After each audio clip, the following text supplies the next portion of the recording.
and to achieve net zero emissions by 2050. Absolutely confident that we are on track to hit all our international and domestic targets, which, by the way, are world leading. Any hope of limiting temperature rise to 1.5 degrees means achieving global net zero emissions by 2050. By 2070, India will achieve the target of net zero emissions.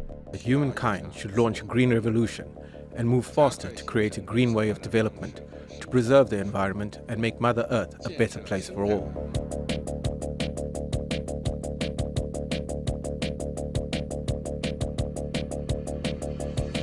The current trajectory suggests that the net zero targets adopted by governments around the globe will lead to more than 2.5 degrees Celsius of warming since 1850 by 2100. The Paris Agreement called for governments to strive for 1.5 degrees Celsius of warming by 2100, as the Structured Expert Dialogue for the United Nations Framework Convention on Climate Change argued that the 2-degree guardrail no longer works.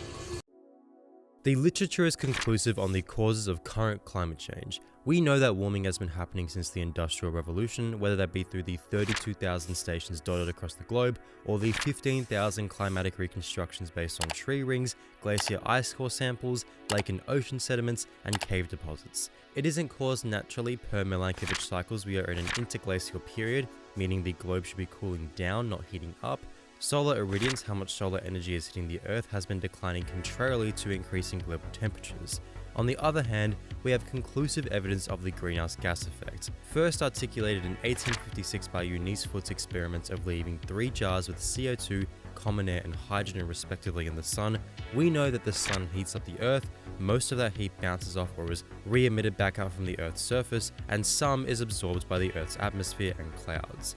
Greenhouse gases like carbon dioxide and methane are crucial in absorbing that heat, and we have observational evidence from satellite data to suggest that rising carbon dioxide and methane emissions thicken and strengthen the atmosphere's heat capturing abilities. And well, this is how much carbon dioxide humanity has been emitting for the past few years. If you want to dispute the evidence of A, warming, B, the greenhouse gas effect, and subsequently C, thermodynamics,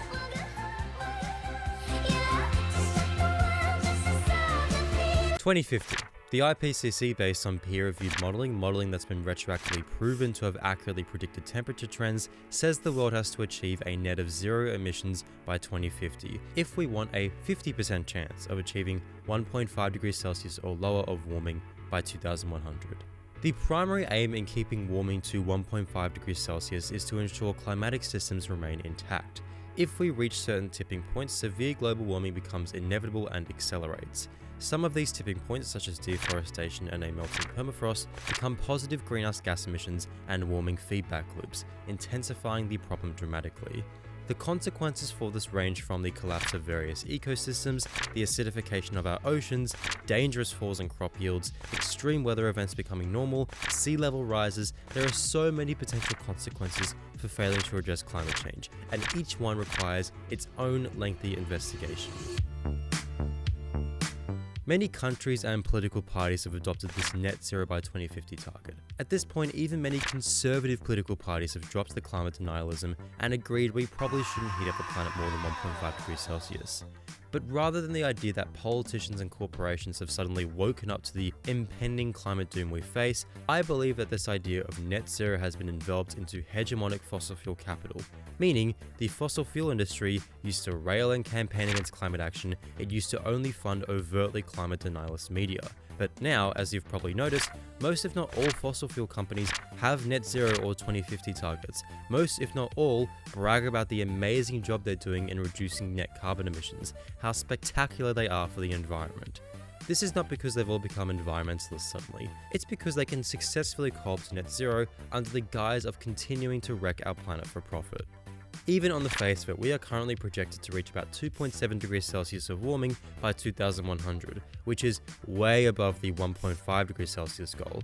We know this based on peer-reviewed modelling periodically carried out by Climate Action Tracker, which suggests that even if net zero were reached by 2050 at this point, we'd still hit 2.1 degrees Celsius of warming. This is because the 50% chance at 1.5 degrees Celsius warming goal was drafted in 2015, and global emissions at the latest were supposed to peak and start falling between 2020 and 2025, which is now. And given in 2023 emissions hit record highs even after the pandemic dip, that goal seems inconceivable as ever. Even now, we can observe the impending collapse of climatic systems. For example, the Atlantic Meridional Overturning Circulation, or AMOC, has been showing signs of weakening, signs scientists have observed in previous AMOC collapses. Since its last collapse during the Ice Age, the AMOC is at its weakest and most vulnerable. One of the many recent papers discussing an AMOC collapse argued that we are likely to reach that tipping point anywhere between 2025, next year, and 2095. While the IPCC and other government organizations have ruled out an AMOC collapse previously, this recent research revises those assumptions and presents these dire warnings. An AMOC collapse would have severe and much more immediate implications and be largely irreversible in a reasonable time frame. The collapse would further destabilize the already precarious West Antarctic ice sheet, which would fuel warming in the southern hemisphere. Conversely, drastic onset cooling would occur in the northern hemisphere, with temperatures set to drop across Europe and North America by 5 to 15 degrees Celsius over a few decades. Such contradictory effects may appear appealing to balance each other out, yet these kind of dramatic fluctuations in climate, the collapse of major climatic systems, what are called bond events, are prehistorically causal of mass extinctions. Why is net zero bound to do so little, so late? Partially, it's because yes, countries took way too long even after decades and decades of both industry and government being aware of the problem, and there being precedent for the world coming together to achieve ambitious policy goals, but there's also that element mentioned before of the fossil fuel industry capturing the idea of net zero.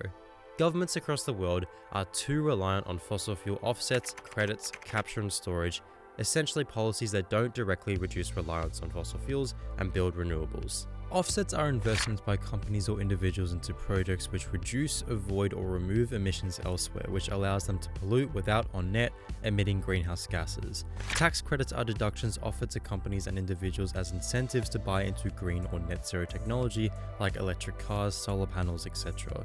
Carbon capture and storage are facilities which capture and store existing carbon in the air as a means to reduce the overall amount in the atmosphere. These policies give fossil fuel companies the license to continue polluting and a booming new industry to invest in. Now, these kinds of policies are needed, as there are some sectors that need to emit greenhouse gas emissions in order to function. However, they were never meant to be at the forefront of climate action. Offsets, capture and storage are largely ineffective. Only 12% of carbon offset projects actually resulted in negative emissions. Verra, specifically a top offset provider, was recently found out for frauding 90% of their supply. Even if we could perfectly regulate this phantom industry, the environment doesn't work so transactionally. It's way easier to put something into the atmosphere and keep it there for 10,000 years than to capture and retain it for a tenth of that time.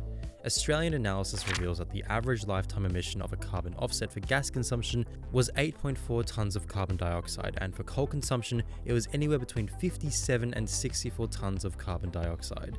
Speaking of Australia, West Australia has one of the world's largest and most expensive carbon capture facilities in the world, one that failed miserably by retrieving only 30% of emissions its owners, the people who were emitting, Chevron, aimed to capture.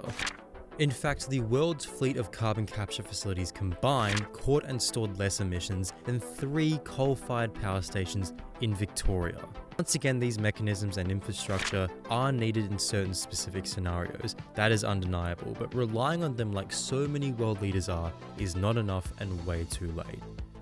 Even disregarding these important pillars of climate policy across the world, governments are unlikely to reach their emission reduction goals. Despite the Biden administration's declaration to reach a 50% reduction by 2030, Biden's climate legislation ideally only gets him to 40% by 2030. That of course only includes all of the good parts of his Inflation Reduction Act and excludes the 6,430 oil and gas drilling projects of collateral he approved, outpacing the previous Trump admin. India is similar. It's made pledges to be net zero by 2070, which 1, already too late, and 2, they are on track to double their emissions in the next 2 decades before cutting them marginally. Coal production keeps expanding despite China's pledge to achieve carbon neutrality by 2060 and will remain the backbone of its economy according to its own government reports. As was said at the start, 1.5 degrees Celsius is increasingly becoming impossible to achieve. Current projections suggest 2.7 degrees, even the most conservative all suggest above 2 degrees warming. There is a reason why these policies are so popular with the fossil fuel lobby. I mean, they've lobbied for them rigorously, lobbied for net zero policies they knew wouldn't stack up. They intentionally bid for projects they know will have way higher overall emissions than their capture projects could ever hope to sequester.